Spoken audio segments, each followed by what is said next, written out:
మదనపల్లి ప్రభుత్వ ఆసుపత్రి ఇది కేవలం ఎమ్మెల్సీలకు మాత్రమే పరిమితమైంది.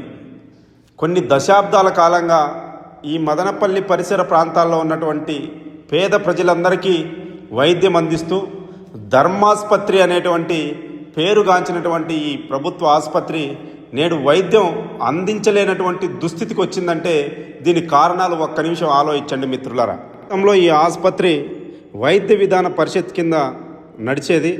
అప్పుడు 200 నుండి 300 మంది ఇన్పేషెంట్లు ఎవ్రీడే వచ్చేటువంటి వాళ్ళు. కానీ ఈరోజు ఈ hospital director of medical education కింద నడుస్తుంది. కానీ ఈరోజు డాక్టర్ల కొరత భారీగా పెరిగింది, వైద్యం సరిగా అందడం లేదు. యాక్సిడెంట్ పాయిజన్ కేసుల్ని తిరుపతి, బెంగళూరు, వేలూరు లాంటి పెద్ద హాస్పిటల్కి రెఫర్ చేసేటువంటి పరిస్థితి ఇక్కడ ఉంది. మరి ఎమర్జెన్సీగా ఈ హాస్పిటల్ని ఆశ్రయించి వచ్చినటువంటి పేషెంట్కి మినిమం ఎమర్జెన్సీ ట్రీట్మెంట్ అందకపోతే తన ప్రాణాలు కూడా కోల్పోయేటువంటి పరిస్థితి ఉంది. గతంలో అనేక మంది వైద్యం కోసం వచ్చి రెఫర్ చేస్తే మధ్య మార్గంలోనే చనిపోయినటువంటి పేషెంట్లు కూడా చాలామంది చూసాం. ప్రభుత్వ హయాంలో ప్రభుత్వ మెడికల్ కళాశాలను తీసుకురావడం, ఆ మెడికల్ కళాశాలకి అనుసంధానంగా మదనపల్లి ప్రభుత్వ ఆసుపత్రిని కూడా మెడ్ చేశారు.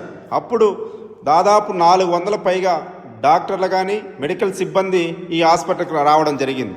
కోట్ల రూపాయలు విలువ చేసేటువంటి మిషనరీస్ తీసుకురావడం, ఈ హాస్పిటల్ పైన పెద్ద పెద్ద భవనాలు కూడా ఒక ఫ్లోర్ను కూడా కన్స్ట్రక్షన్ చేయడం జరిగింది. కానీ ప్రభుత్వం మారింది. ప్రభుత్వం మారిన తర్వాత ఈ హాస్పిటల్ మెడికల్ కళాశాల పరిస్థితి మరింత మెరుగ్గా జరుగుతుందని ఆశించినటువంటి నేపథ్యంలో ప్రభుత్వం అధికారంలోకి వచ్చిన తర్వాత ప్రభుత్వ మెడికల్ కళాశాలను మేము రద్దు చేస్తున్నాం.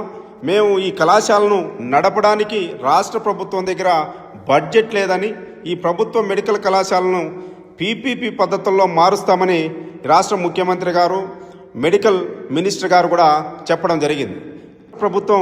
ప్రభుత్వ మెడికల్ కళాశాలను పీపీపీ పద్ధతుల్లో మారుస్తామని చెప్పిన వెంటనే ఇక్కడ ఉన్నటువంటి మెడికల్ సిబ్బంది అందరూ కూడా రీబ్యాక్ అయిపోవడం, ఈరోజు హాస్పిటల్లో డాక్టర్ల కొరత ఏర్పడడం, మిషనరీస్ ఏవి కూడా ఉపయోగంలో లేకపోవడం వల్ల ఎమర్జెన్సీకి వచ్చినటువంటి ఏ ఒక్క పేషెంట్కి కూడా వైద్యం అందించేటువంటి పరిస్థితి ఈ ఆసుపత్రిలో లేదు. దశాబ్దాలుగా ఈ ప్రాంతంలో ఉన్నటువంటి పేద ప్రజలకి ప్రభుత్వ వైద్యాన్ని అందిస్తున్నటువంటి ఈ ధర్మాసుపత్రికి ఈరోజు బడ్జెట్ తగ్గించారు, డాక్టర్ల కొరత ఉంది. ఇక్కడ మిషనరీస్ ఎమర్జెన్సీ ట్రీట్మెంట్కి కావాల్సినటువంటి క్రిటికల్ కేర్స్ లేవు. ఉన్న మిషనరీస్ ఉపయోగించుకోవడం కోసం టెక్నీషియన్ కొరత కూడా ఉంది. ఇప్పటికైనా రాష్ట్ర ప్రభుత్వం స్పందించాలి.